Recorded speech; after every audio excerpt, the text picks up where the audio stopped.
Hello everyone. We're back here, Lights On Podcast. You know what it is. Happy New Year, 2025. Let's go. Let's go. Happy New Year, everyone. I'm with my co-host Tian. My name is Brian. If you guys are new here, and today we're actually going to start off with a question from our last video. Oh, nice. Yeah. So we do read the comments, by the way. But the question is, how do we think the fitness industry can better support individuals struggling with body image and self-esteem? Well, I mean, that's kind of your forte. I'll give my spin on it, but you answer first from more of a. I'll answer first. The fitness industry, yeah, because I train a lot. I know about the fitness industry. So the way any industry is structured is usually around negativity, because the way our brain works is the goal for the fitness industry is to pretty much to make money, right? Just like with any industry. And the way our brain works, it will process negative things a lot better than positive things. So back in the day when we were living in tribes, if you seen a tiger, you're more alert and aware to watch for that tiger than you are to look for a berry that's in the bush that will feed you for the day. Nah, literally. So the way the fitness industry sells is by promoting or like almost fat shaming a lot of people to inspire them to buy products. Like the whole supplement system as well. Like those most supplements, they're just a supplement. You don't need it. But the way they generate their sales is by being like, if you don't have this, you're gonna be stuck looking in the mirror, feeling like you're unworthy of yourself. Are you really happy with how you look today? When you looked at yourself in the mirror, do you feel that? Do you want to look better? Do you want to go to the beach, be able to take your shirt off or wear a bikini and not feel ashamed and feel proud? Buy this now.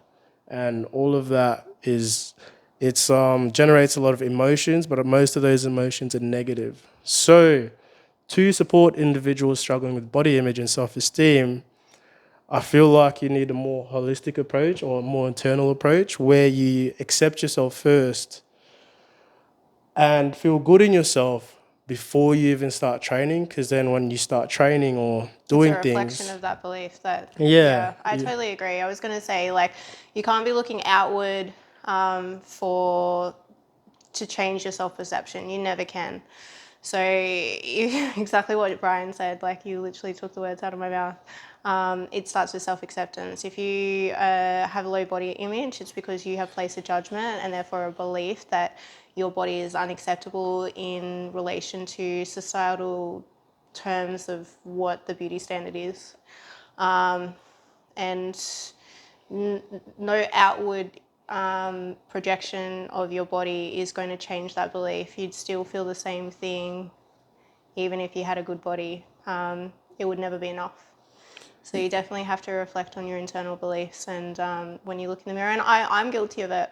Like I wake up, I was thinking about it this morning. When I wake up, because my mirror is right in front of, like, my wardrobe's like right in front of my yeah, bed. So like when I get out of bed, like my reflection's like the first thing I see. And I remember thinking to myself this morning that I'm not actually seeing, after thinking a few things about how I looked, I was like, not even really seeing me. yeah, I'm seeing through the lenses of judgments. yeah. That's what I'm seeing through. That's pretty big, Yeah. I feel like Yeah, everyone does that. exactly. It's because we don't really truly fully accept ourselves. If we can't really fully accept ourselves, how can we really fully accept others? So it all starts with yourself. It all starts with kind of self-reflection and going within to understand your thoughts, your beliefs, and the emotions that add energy and momentum to them. Yeah, literally. And for the industry itself, what they can do is promote you loving yourself first. So everything just falls a line, and then you end up going to the gym because you love yourself and you want to look after yourself rather than, You want to be fuck, I feel like, healthy. yeah, That's it. It's not about the way you look. It's about giving health to yourself and to your body and to your yeah. mind. Because That's you, what it's cause you like about. yourself. So you're going to be like, yeah, I wanna treat my body like a temple because I want to be healthy. I like everything. However, unfortunately, the industry is money driven. That does not sell. So it will continue being negative to be honest. Oh, until someone starts to break the structure and then Yeah. creates it in a different way. And I can already see that happening, like with different modalities such as yoga and where mindfulness is kind of included, and it's not really about the way you look, it's about the flow that your body ends up having after you've stretched it all out and stuff. And mobility training's becoming quite big, and that's kind of my main focus at the moment, is just creating space within all of my joints, my tendons, my muscles. Like I want to bring that consciousness into the parts of my body that is tight, and do you know what I mean? Like I want to understand what is there and remove the blockages so then it's loose and it flows. Yeah. Yeah. That's mad, eh? So I think like this person's kind of targeting more so the bodybuilding side of things, and the bodybuilding side of things is always a positive and there's always a negative to everything, but there is quite a lot of toxicity within. Oh, true. Yeah. I didn't even I mean, think weight of. training, yeah, the whole steroids, You gotta you look know, the bigger. whole body dysmorphia that guys Yeah. go through. Like, I haven't got my pump today and I look so much smaller, and then, you know, really kind of fixating on that in the mirror and things like that. Or, you know, I watched like a little reel today, and it was like this chick, she's like she's a fitness influencer. I can't remember her name. I don't follow her. It just came up in my For You.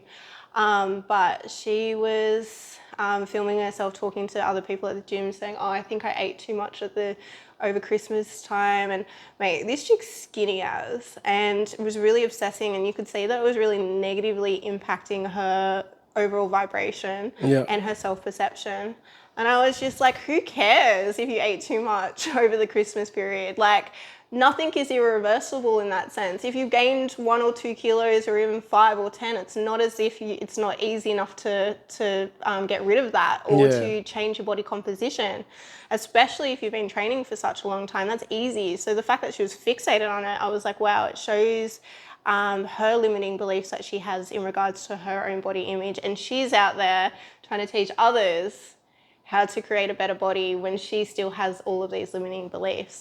If I can remember her, we can put it down at the bottom of the thing. I don't care if she sees it. That's crazy, because I feel like I'm that girl. Like last week, I had a few too many drinks, and then when I was at the gym after that, I was like full. Still am kinda, but I think my body's already readjusted. Like there's no more bloating. Because that's what happens. After you drink, you'll be dehydrated for a day, look amazing. And the next day, you'll just pack on that water weight. And it'll take like 2-3 days for your body to just go back down. But for those 2-3 days, I was the one, I was like, damn, there's only 4 instead of 6 now. But now I'm like, sweet. Why does alcohol have such a negative impact to the body? It's a toxin. It's just There you poison. go, it's poison, right? Yeah, it's poison. Yeah, it's poison. It's literal poison. It's poison. And when you drink, when you're drunk, your body, so naturally throughout the day, or even when you're asleep, your body will burn fat cells. As soon as your body's trying to fight that poison, which is alcohol, all that system shuts down. You cannot burn fat while you're drunk. It's impossible, because your body's just too busy trying to fix that.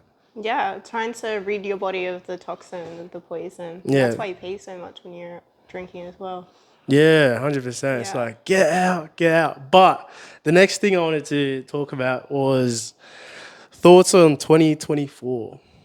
On 2024? Yeah. How was your year? I mean, on a personal level and on a collective level, it was a year of revelations. That's what I've been referring to it as. So it was a lot of that which we have been denying as a society, as a collective, and on our own personal levels has all come up to the surface, so it can be brought into our awareness and then it can be reintegrated into the whole. So it was very much a unification of the negative and the lighter aspects, because I feel, especially in the spiritual community, there's a huge focus on just focusing on the positive side of life, and that is denying the negative and the darker sides of life. So I think as a whole, it's been a rebalancing of the polarities so we can move through 2025 in a more unified state, individually and collectively. Yeah. It was a very vague response, wasn't it? That was very... I mean, like if you're looking at things from like what I've been able to attain in this life, it's my reality has shifted, and that is to be expected because my energy has shifted and my perspective has shifted and my consciousness has been uplifted. Yeah. So yeah, it's been a big year for integration and unification, definitely. True. What about yourself? For my 2024 experience this has been the first year that I've been financially secure, that I have not had to worry about money. I've had enough money we were talking about this before. I've got like this weird obsession about money, But yeah, I've had enough financial stability or resources to do whatever I want, whenever I want, and like not even have to worry about my bank accounts, which has been sick to me. So like, start of the year, first half, maybe first 3 quarters of the year, I was like full just partying, like having fun, doing shit. But at the same time, my finances were so secure. I just never had to look. I never had to worry about, maybe I'm going a bit broke, or maybe I'm in debt. But it was just like, yeah, just do what you want when you want. And it was been the best. And then the latter quarter of the year, I was like, has been like real dialed in. So the most eye-opening experience for me has been, I need to put set aside 6 months of just working hard, getting more finances, set myself up for life, and then continue doing whatever I want to do, whatever that will be. I'm on month 3, by the way, and it's That really doesn't nice. exactly sound like the conversation that we were having. The conversation that we were having was you don't really know what you want from life, and that you need to do a little bit more self-evaluation to kind of ascertain what direction you actually want to go, because you admitted that money is simply a middleman. Yeah, it is. Yeah. It And is. then that just kind of stops you from reaching, or creating, I should say, that which you want to create if your focal point remains on money. That was kind of how our conversation went. Yeah. I know that. I was referencing the 2024 experience as a whole. Yeah, but you referenced the conversation that we just had. I did. So our conversation before, she's exactly right. I don't know what I want in my life. Yeah, I got no clue. But in the meantime, I'll make some bread.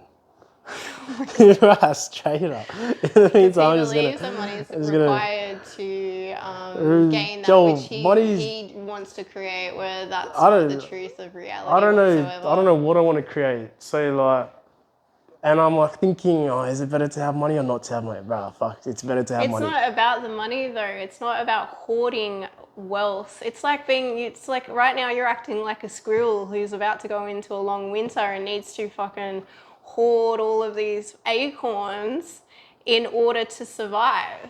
Yeah. And that's not like, when you're really in tune with who you are, you know that eternal life is a given. So there's no need to survive.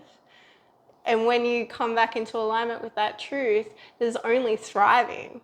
That's the truth of who you really are. So it's like, to continue on your path in this state of lack, in this state of separation, is unnecessary if you just disassemble or have a look at the beliefs that are holding you into this place, and which I can see, are very uncomfortable to want to break out of.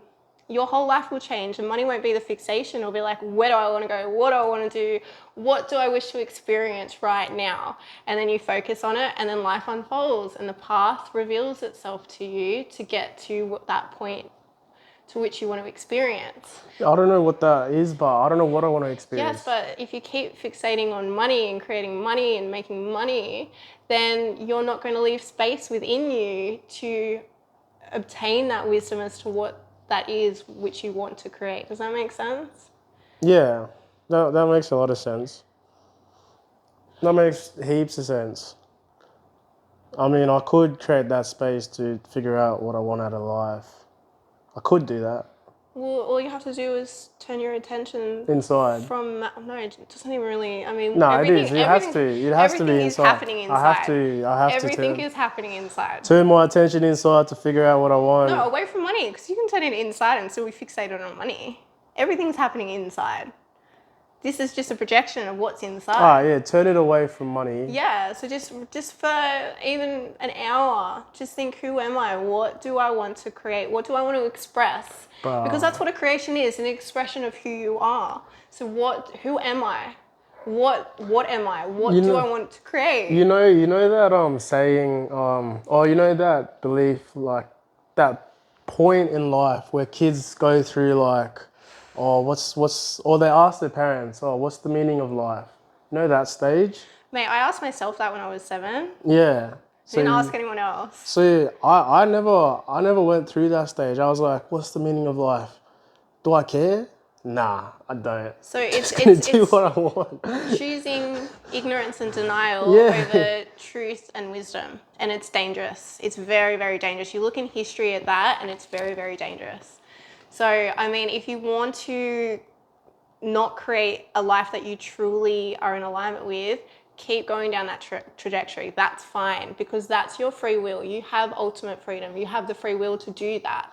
But You could I know argue everything is on that trajectory anyway. you will learn a lesson through that path. Yeah. But that's what I'm saying to you. So you're sweet regardless. Oh, always. Oh, then done.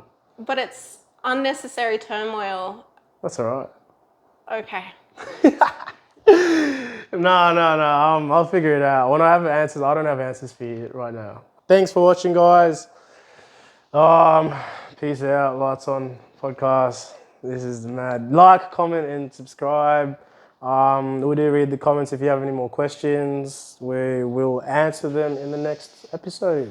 Thanks, guys. Happy New Year. Not the next episode, actually. 2 weeks from now. Whenever this is going All to right, we release. don't even have to be accurate. Happy New Year. Peace.